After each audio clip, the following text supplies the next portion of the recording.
All right, we are now joined by our race winner. Denny, can you hear us? Yep. All right, we have our race winner, Denny Hamlin here, driver of the number 11, FedEx Office Toyota. If you have a question for Denny, please go into the participants tab and raise your hand.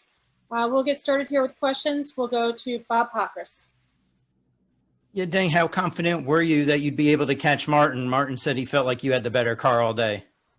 Yeah, I think we were a little better, but they got us there in the pit area, and we fell back to fourth on that restart. And I mean, he was able to stretch it while I was trying to get around the 2 and the 18. But yeah, we were better. We just took that whole last stage to get back to him. But I was confident. And as far as like changes and adjustments you can make on the car between these two races, is it much different? You feel like the impact or changes you can make versus the previous two races at the bigger Pocono and Michigan tracks? Yeah, there's probably less that you'll do. You won't be doing anything aerodynamically. You won't be taking drag out or adding downforce or anything like that. So it's all probably setup based.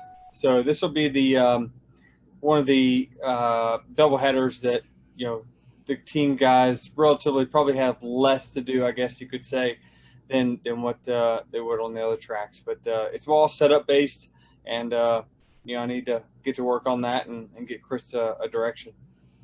Thank you. Mm-hmm. Next, we'll go to Jordan Bianchi. Denny, I just want to clarify. Did I hear that you guys had a loose wheel on your car post-race? Yeah, I thought we had a loose wheel, but I think we had a lug nut off. Just a single lug nut, or? Yeah, that's all I could see was Okay. one lug nut. But yeah, it's just I thought I felt a little bit of grinding here and there, but it wasn't anything too bad, obviously. Thank you. Mm-hmm. Next, we'll go to Zach Sterniolo. Denny, congrats. Being that Dover has been a challenging racetrack for you in the past, to get the win here today, what does this one mean for you? Because I know this has been really a difficult track for you before the last couple of years. Yeah, it has. It hasn't been my best by any means, but I've got teammates that are probably the best in the business when it comes to this track.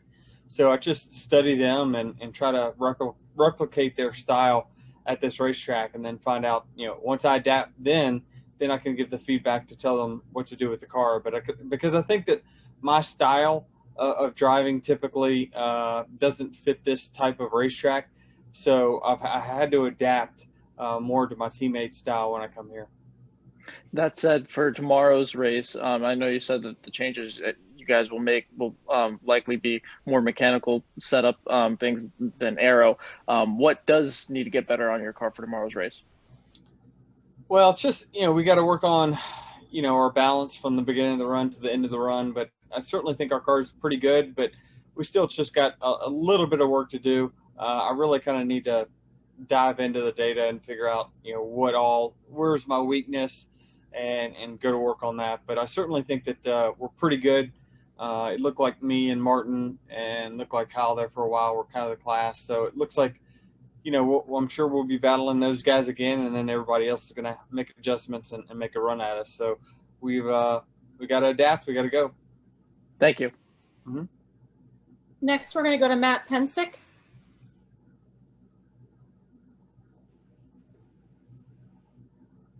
Matt, you might be on mute. There we go. Sorry about that, guys. Hey, Denny, congratulations on the win. Thank you. Going back about less than 100 laps to go, and you were behind Brad and Kyle and Martin. You said you were confident at that time.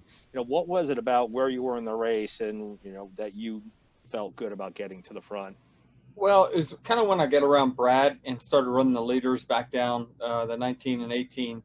I could see I was gaining on them, and I didn't think my car was exactly right at that point. So I knew we were going to come in for a pit stop. I needed to, tell the crew chief what we needed to work on. And then when we came back out, I was confident that he was going to have a better race car for me. So it was better. And we just kept pushing and pushing till we got there. But certainly I was confident seeing that in the long run, it looked like our car was the best. And what was about, Martin kind of kept hugging the low line, and you were going more up top. Can you just talk about the difference between the two styles?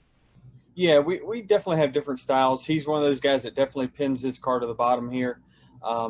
That's good, and it is the fastest way around. But if you get caught in traffic where you've got another guy that stays on the bottom, if you don't have a car that adapts and is able to go to the middle and the high line, you're going to find yourself stuck behind them and losing a lot of track time. So that's where I thought we were pretty good is when we caught a lap car, we would just go to a different line and run the same speed.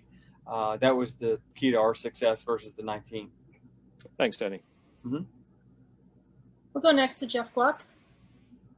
Yeah, Denny, I mean, you guys are winning so much. When you win a race right now, is your first reaction like, sweet, we won a race, I get a monster trophy? Or are you like, sweet, playoff points, it's going to make it easier for me to get to the Final Four?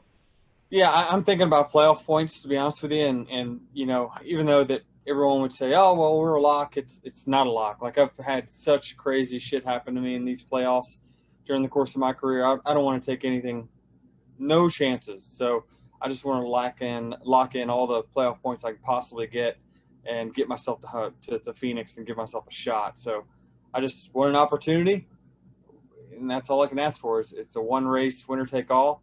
Hopefully we bring our A game, and I'll be ready. Thank you. Next, we'll go to Lee Spencer. Sorry if this was asked. I had someone talking over me, but can you, did you reflect on what it means right now? I mean, even this late in the regular season to come out of here with max points. Yeah, I never thought it was going to happen here at Dover, but I mean, my crew chief said last night, he's like, you ready? I said, well, I'm always ready. I'm always prepared. So he says, all right, well, we're going to go win tomorrow. So he's confident. He knows. Anytime I get a message like that, I'm pretty confident that whatever he sees in simulation world, he likes. So it's typically equals a good day for us, and today was a good one. What can you say about Gapehart? Because, I mean, he just seems to have you really jacked up in a good way, and that's got to be beneficial under the kind of stress that you guys are on once you're, at the track. Yeah, he just pushes me, pushes and pushes, even at the end of the race. I mean, it's, 15, 20 to go, and he's telling me, whip it harder. And I'm like, well, I'm going as hard as I can go. But, that's his attitude, is to, like, keep pushing me, to keep going and give it all I got. And so, I mean, that's big motivation. You always think that you're getting the best out of yourself, but certainly a guy like him can figure out a way to get just a little bit more out of you. Thanks. Good luck tomorrow. Thanks.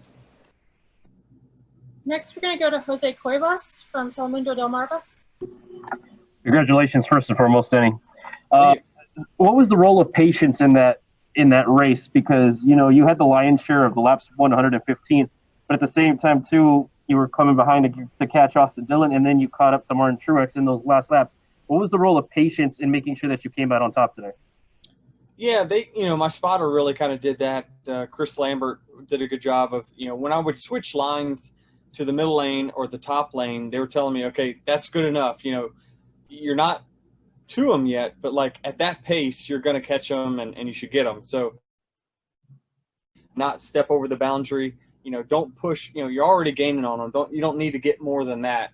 So that kind of keeps me in check to make sure I don't make a mistake when I'm trying to run them down. So, I mean, it's tough. I mean, these cars are on the edge here at Dover. You're sliding all over the place. So you want to do everything you can to push, but you can slide over it really, really easily. And I think that my team does a good job of letting me know that pace is good enough. You don't need to step anymore because, they know we're already on the edge. And a quick follow-up. You got to do this again tomorrow, and this is a tough track. What's the mentality now going into the fact that you got to do this again tomorrow at a tough track like Dover?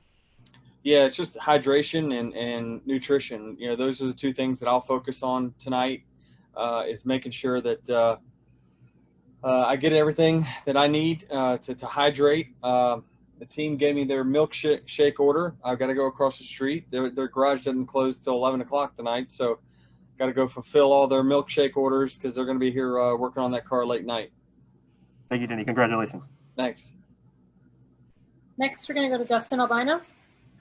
Yeah, Denny, you've obviously achieved a lot in your career, but have you ever been in a zone like this over the past this year and then also, last year as well? No way. I mean, there's been no year where it's been like this. It's every week. I mean, it's literally every single week. And, you know, we set some lofty goals at the beginning of the year to try to win 10 races, and, you know, it's still achievable, but I mean, we should have more than 6 easily. So, I mean, we're just rolling right now, and we're rolling at tracks that we just are not typically great at. And so that gives me confidence. Like, you know, any of these tracks where we go back to for the second time, and we have information that we've got from the previous races, Chris just dials it in and really does a good job with the race car. So, you know, our process is working right now, and my preparation is working, and it's all paying off. Thanks, Denny. Congrats on the win. Thank you. Next, we're going to go to Dan Gelston.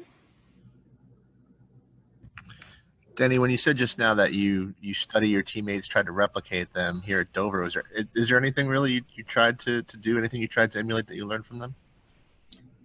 Yeah, I mean, I just, you know, Truex runs the bottom so well here at this racetrack. You kind of I pay attention to the way he uses the throttle to get the car to turn, how he uses his brake application to get in the corner. There's just a lot of things I learned from Martin. So at this particular racetrack. So my teammates all have their specialties when it comes to certain racetracks, and anywhere that I feel like that, you know, they're definitely better than me, and this is one of the tracks, I'll just go to work and try to do everything to replicate their style, and then be disciplined about that style, and then I'll go back and get Chris to work on the car based off of that. Next, we'll go to Andrew Kurland.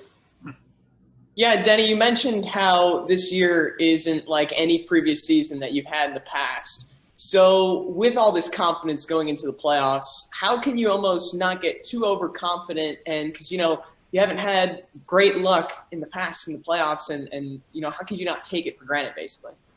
Yeah, I mean, I just try to win every single week. And, you know, if we don't win the championship this year, we still can win a boatload of races, and I'll take that and be happy with it. You know, I've talked about this a million times during the media stuff that, like, I just want to win every week. And if we can win 35 races and we, for some reason, don't win the 36th in the championship race, still a hell of a year. And that's better than any other year anyone else has, even the champion. So I just try to win every week, and that's the goal. And, you know, get ourselves to the Final Four and see how the race plays out. I mean, sometimes it plays out in your favor, sometimes it doesn't.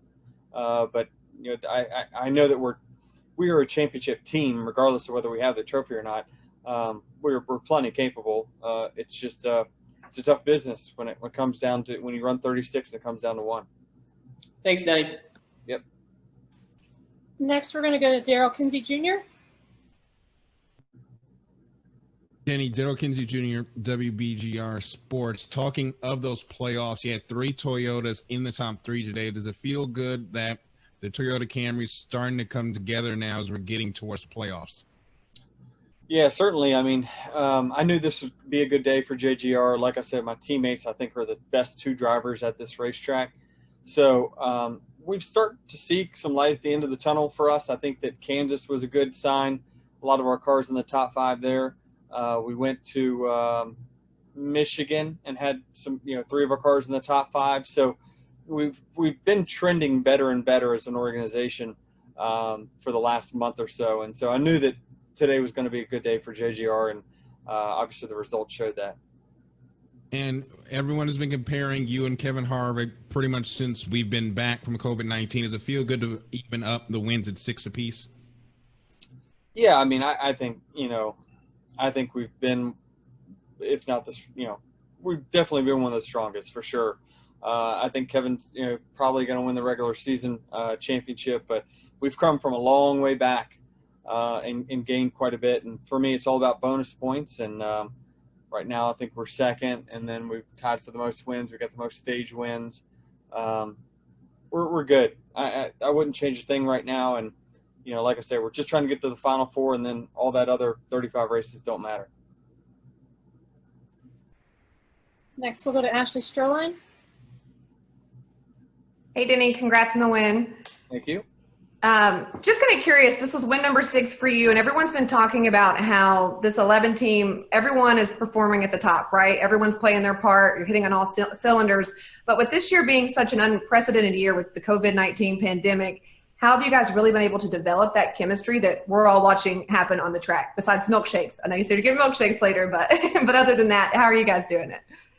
Yeah, we're just, you know, me and Chris have a great process that we go through to prepare for races, and I think that, you know, it works. You know, whatever it is, you know, our process is working really well right now. So I don't want to give away any internal secrets, but we've just, we've got a good thing going. And it seems like for the last 18, 19 months, I guess you could say, we've just been a great pair. And, you know, this is just, you know, it's become the norm. Like, I don't even know, like, it's, you know, the excitement level is not quite as high as it was before because we are winning so much now. So, but it does drive me to just continue to push and try to win each and every week. And so, like, I can't wait to kind of get back in there, get in the garage, let's talk things over and figure out how we can make it better, because we still have, you know, room to improve.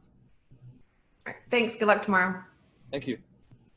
And we're going to wrap up here with Jonathan Field from the Racing Experts.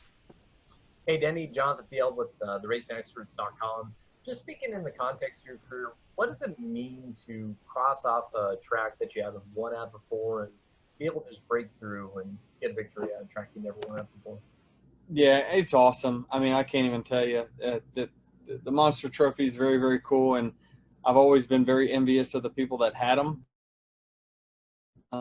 I thought it was such – I felt like I was always a fifth-place driver at this racetrack. You know, just like I said, my teammates were in front. Then you had a few more here and there that were just slightly better at times. But I feel like I've gotten better. Obviously, I'm in the prime of my career right now and got things rolling. But, you know, this definitely gives me a ton of confidence that winning at a track that I would arguably say is my worst.